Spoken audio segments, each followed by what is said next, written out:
Hi viewers, welcome to kennybook.com।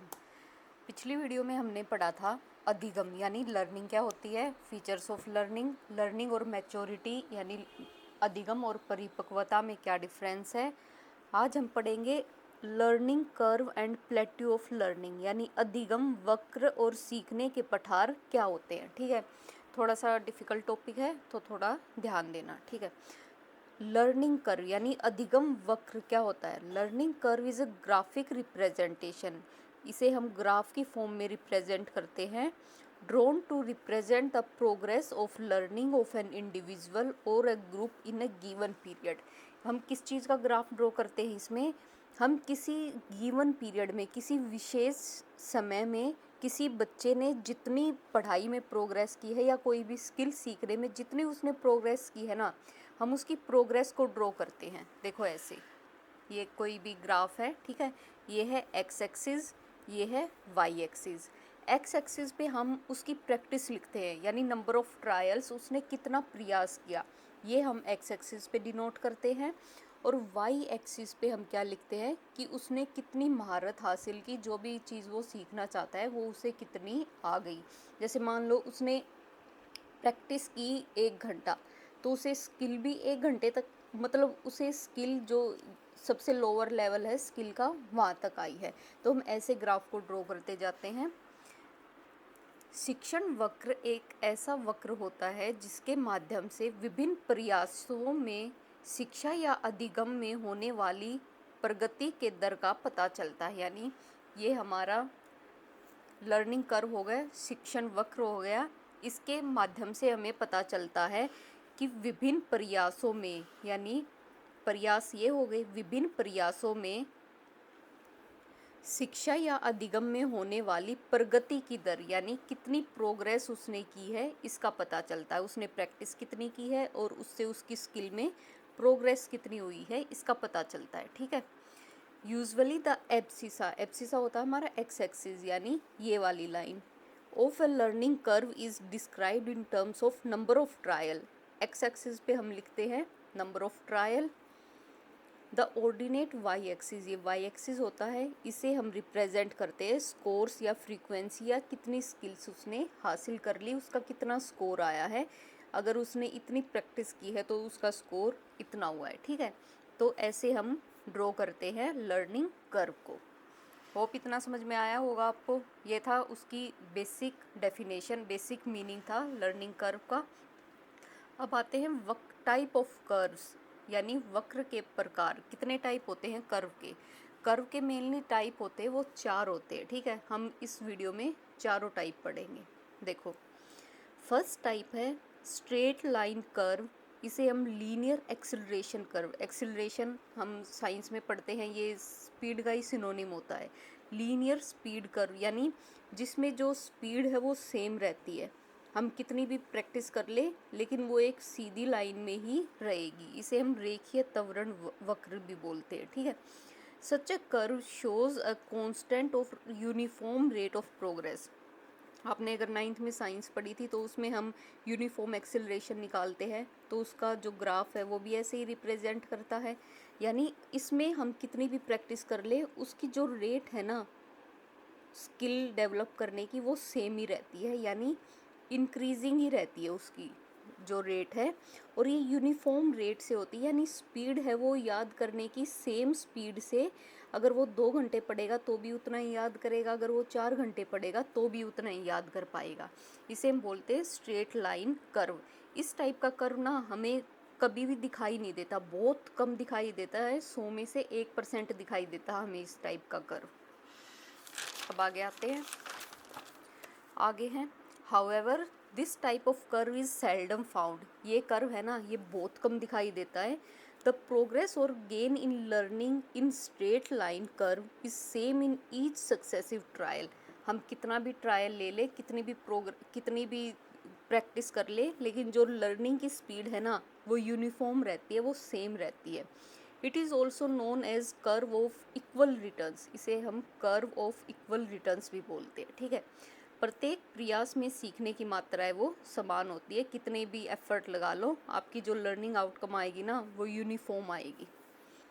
अब second पे आते हैं। सेकंड है हमारा पॉजिटिव एक्सिलरेशन कर्व या कनकेव लर्निंग कर्व या कर्व ऑफ इंक्रीजिंग रिटर्न, इसे हम बोलते हैं धनात्मक त्वरण वक्र। ठीक है, देखो कनकेव, जैसा कि नाम से ही पता चल रहा है, हमने 9th में साइंस पढ़ी थी, तो उसमें हम कनकेव मिरर या कनकेव लेंस बनाते थे, तो उसकी शेप क्या होती थी, ये ऐसी होती थी, यानी इस शेप का। ठीक है, this curve shows that the initial rate of gain gradually increases, यानी स्टार्टिंग में तो स्पीड थोड़ी ज़्यादा होती है। This increase in the rate of improvement is called positive acceleration.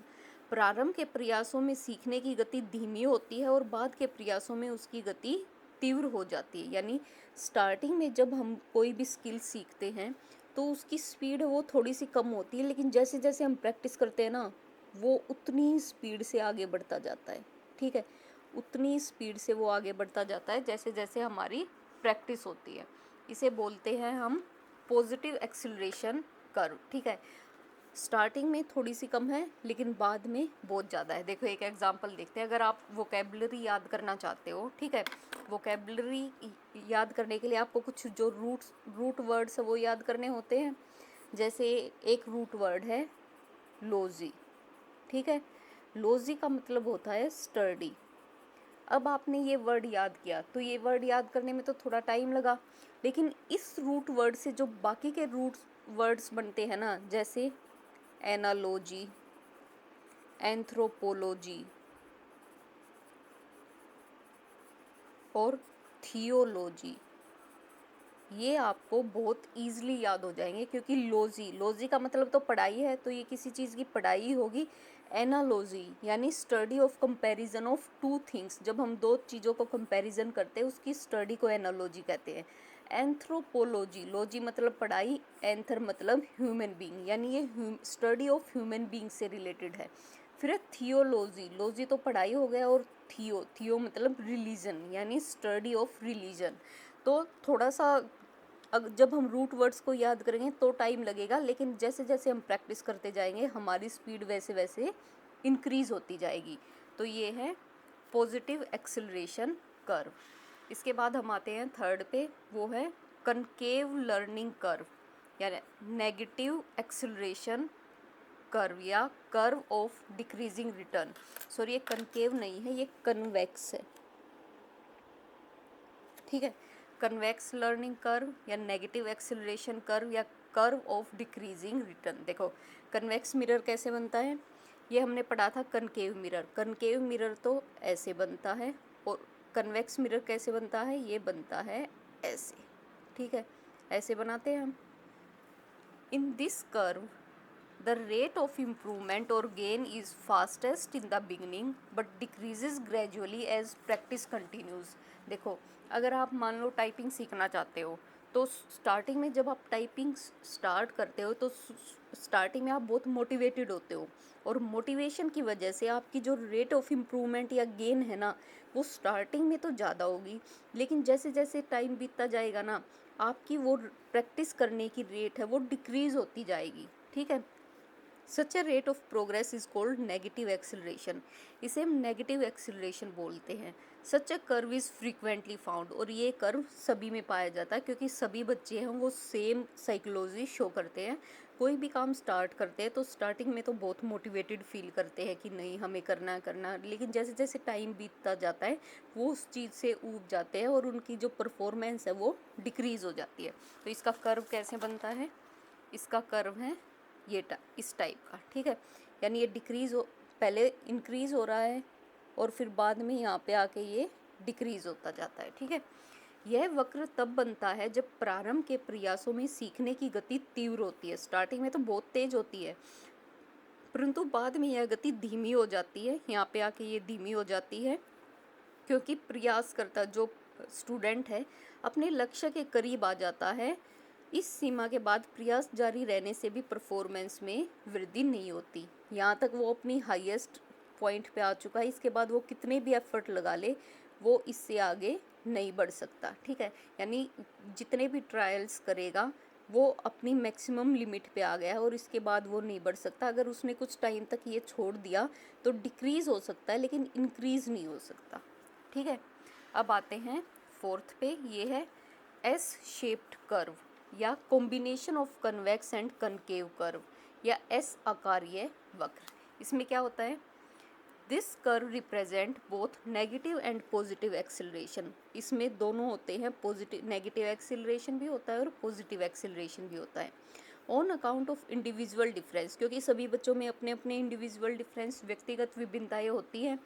These curve vary from person to person and from subject to subject. इसलिए ये curve है, ये बच्चे से बच्चे और जो सब्जेक्ट्स वो पढ़ रहे हैं उनके बेस पे डिफर करते हैं।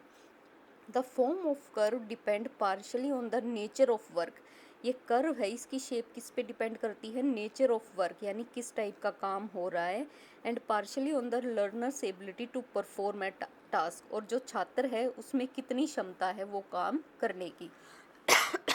Sorry, his method of work, वो कैसे काम करता है, previous training and the circumstances under which he work, उसने पहले कैसी ट्रेनिंग ली है, उस काम के बारे में ट्रेनिंग ली है या नहीं, और वो किन परिस्थितियों में काम कर रहा है। इस वक्र में सीखने की गति आरंभ में धीमी होती है। देखो स्टार्टिंग में ये है एस शेप, ये हो गया ना, ये यहाँ से यहाँ तक एस शेप। स्टार्टिंग में तो ये गति है, स्पीड है, ये कम होती है, फिर बाद के प्रयासों में तेज हो जाती है, फिर ये देखो स्पीड पकड़ ली इसने यहाँ पर, और अंत में फिर धीमी हो जाती है और यहाँ पे आकर ये फिर रुक जाती है। ठीक है, तो इस जो ये एस शेप कर्व है, इसमें पहले बच्चा धीमी गति से सीखता है, फिर स्पीड से सीखता है, और फिर वो गति है वो फिर धीमी हो जाती है। ठीक है, जैसे कि आप मान लो टाइप राइटिंग ही सीख रहे हो, ठीक है, यहाँ पे आप बहुत मोटिवेटेड थे, आपने अपना पूरा जोर लगा दिया, स्टार्टिंग में तो आपको कॉन्सेप्ट क्लियर करने में थोड़ा टाइम लगा, तो ये गति धीमी हो गई, फिर आपको कॉन्सेप्ट क्लियर हो गया तो आप ज़्यादा मेहनत करने लगे और ये कर्व है ये इंक्रीजिंग बन गया। लेकिन यहाँ तक आते आते आपने जो सारी स्किल्स वो सीख ली थी, आप अब 2 घंटे प्रैक्टिस करो, 4 घंटे प्रैक्टिस करो, आपकी सिर्फ स्पीड बढ़ेगी, लेकिन जो आपने सीखा है वो तो हो चुका, बस स्पीड बढ़ेगी और वो भी हल्की हल्की ही बढ़ेगी। ठीक है, तो ये था हमारा एस शेप्ड कर्व या combination of convex and concave curve. हमारा नेक्स्ट टॉपिक है प्लेट्यूज ऑफ लर्निंग, यानी सीखने के पठार। सीखने के पठार क्या होते हैं, the period of no progress are represented by plateaus in a learning curve. जब हम कुछ सीखते हैं तो कुछ ऐसा टाइम भी आता है कि हम कितनी मेहनत कर ले लेकिन हमारी परफॉर्मेंस में कोई इंक्रीमेंट नहीं होता, परफॉर्मेंस होती है वो कांस्टेंट रहती है, उसे ही हम बोलते हैं प्लेट्यू ऑफ लर्निंग या सीखने के पठार। It has been noticed that when learning at a particular level is stretched, the score of the learner remain almost the same through several trials. आप किसी लेवल पे पहुंच के कितनी भी मेहनत कर लो लेकिन आपके परफॉर्मेंस में कोई इंक्रीज नहीं होगा, इसे ही हम बोलते हैं plateau of learning. Practice is on but without any improvement in learning. आप प्रैक्टिस तो कर रहे हो लेकिन इम्प्रूवमेंट नहीं हो रही कोई भी। Such lack of improvement in skill is denoted by flat part of the curve. इसे हम जो हमारा कर्व है उसमें फ्लैट पार्ट से रिप्रेजेंट करते हैं, यानी आप यहाँ पे भी उतनी मेहनत कर रहे थे, उतनी प्रैक्टिस कर रहे थे और इस पॉइंट पे भी प्रैक्टिस कर रहे थे, लेकिन आपके सीखने में कोई चेंज नहीं आया, आपका सीखना है वो बिल्कुल फ्लैट है, उसमें कोई इम्प्रूवमेंट नहीं है। ये पॉइंट है हमारे plateau of learning. Plateaus are more likely to occur in complex task than in simple one. ये प्लेट्यू हैं, ये कब ओकर होते हैं, जब हमें कोई ज़्यादा मुश्किल काम दे दिया जाता है बजाय सिंपल काम के। ठीक है, जैसे अगर हम बच्चों को मल्टीप्लिकेशन सिखाते हैं तो जब 1 डिजिट की मल्टीप्लिकेशन सिखाते हैं तो स्टूडेंट उसको आसानी से कर लेते हैं, लेकिन जब हम उसको 2 डिजिट की मल्टीप्लिकेशन सिखाते हैं तो इसमें बच्चे हैं उनके बहुत मेहनत लगती है और वे पढ़ाई से भी ऊब जाते हैं। तो ये पठार जब बनते हैं जब हम बच्चों को कुछ कॉम्प्लेक्स काम दे देते हैं करने के लिए। जब हम कोई कौशल या स्किल सीखते हैं तो पहले तो सीखने की क्रिया तेज गति से चलती है, पहले तो काम स्पीड से होता है, किंतु कुछ समय बाद सीखने की क्रिया रुक जाती है, कुछ टाइम के बाद वो काम है वो रुक जाता है, कई दिनों के अभ्यास करने पर भी सीखने की गति में कोई प्रभाव नहीं पड़ता, इसी अवस्था को सीखने का पठार कहते हैं। जैसे ये देखो, ये एग्जाम्पल है। स्टार्टिंग में आपने बच्चों को मल्टीप्लिकेशन सिखाया, 1 डिजिट मल्टीप्लिकेशन, उन्होंने आसानी से कर लिया। तो पहले तो काम की गति बहुत तेज़ थी, लेकिन जब आप 2 डिजिट मल्टीप्लिकेशन सिखाने लगे तो उसमें कोई चेंज नहीं आया। ये यहाँ पे हमारे बन गए सीखने के पठार। फिर बच्चों को फिर धीरे धीरे आपने और समझाया, टाइम के साथ बच्चे समझने लग गए, तो ये काम फिर स्पीड से हो गया। और एक पॉइंट पे जाके आप उनको कितने भी क्वेश्चन दे दो, टू डिजिट के, उनकी स्किल में कोई चेंज नहीं आएगा। यानी यहाँ तक उन्होंने अपना मैक्सिमम है वो अचीव कर लिया है। इसके बाद आप कितनी भी प्रैक्टिस करवा लो, उनकी स्किल में कोई इम्प्रूवमेंट नहीं होगी। ये था हमारा सीखने के पठार और या प्लेट्यू इन लर्निंग। अब है क्यूजेस ऑफ प्लेट्यू। पठार बनने के कारण, ये पठार है ये बनते क्यों हैं, इसके क्या क्या क्यूजेस हैं। यह लैक ऑफ इंटरेस्ट, अगर बच्चे इंटरेस्ट नहीं लेते काम में। सब्जेक्ट मैटर, जो भी हम बच्चों को पढ़ा रहे हैं वो ज़्यादा डिफ़िकल्ट हो गया है। Loss of attention and motivation, बच्चे हैं वो मोटिवेटेड फील नहीं करते, अभी प्रेरित महसूस नहीं करते। नेचर ऑफ टास्क, अगर टास्क है वो डिफ़िकल्ट है या बच्चों की जो इंटरेस्ट लेवल है उससे बाहर। हायरार्किकल ऑर्गेनाइजेशन, यानी कि हम बच्चों को सीक्वेंस में नहीं पढ़ा रहे। देखो अब इनसे बच्चा कैसे जा सकता है। लैक ऑफ इंटरेस्ट है, इसको कैसे अवॉइड कर सकते हैं कि बच्चों को उसके इंटरेस्ट का काम दो जिसमें बच्चे इंटरेस्ट लेके पढ़ते हैं। सब्जेक्ट मैटर है, इसमें बच्चों को पहले, अगर मान लो हमें इंग्लिश सिखानी है तो बच्चों को पहले धीरे धीरे वर्ड्स जोड़ना सिखाओ, उनको स्पीड बाद में सिखाना, पहले उनको बेसिक से स्टार्ट करो। Loss of attention and motivation, अगर बच्चे अटेंशन नहीं दे रहे या मोटिवेटेड फील नहीं कर रहे तो उनको थोड़ा टाइम दो, उनको मोटिवेट करो, उनका उस सब्जेक्ट में इंटरेस्ट जगाओ। नेचर ऑफ टास्क, अगर टास्क है वो बच्चों के इंटरेस्ट लेवल का नहीं है, जैसे अगर मान लो हमें बच्चों को फ्रैक्शन समझाना है, यानी 1/2, ये फ्रैक्शन ये बच्चों को समझ में नहीं आ रहा, तो हम क्या कर सकते हैं, हम एक्टिविटी की हेल्प ले सकते हैं। उनको ऐसे 2 गोले बना के बता सकते हैं कि ये पूरा है, ये 2 है, अगर हमने एक पार्ट को कलर कर दिया तो ये हो गया 1/2। ऐसी छोटी छोटी एक्टिविटीज़ की हेल्प ले सकते हैं। फिर बाद में है कि ये पॉइंट है कि बच्चों को मान लो हायरार्की में पढ़ाना चाहिए हमें। अगर हमें बच्चों को मल्टीप्लिकेशन सिखाना है ना, तो उससे पहले बच्चों को एडिशन और सब्ट्रैक्शन सिखानी चाहिए, डायरेक्ट हमें मल्टीप्लिकेशन पे नहीं आना चाहिए। ठीक है, यहाँ पे हमारा जो लर्निंग टॉपिक है ये ख़त्म होता है, यानी प्लेट्यू ऑफ लर्निंग है ये ख़त्म होता है। नेक्स्ट वीडियो में हम जो भी लर्निंग की थ्योरी है, जो भी जैसे पेवलो वगैरह ने दी थी थ्योरीज ऑफ लर्निंग, वो करेंगे। अगर आपको वीडियो पसंद आई हो तो लाइक शेयर सब्सक्राइब करें and don't forget to press the bell icon. Thank you.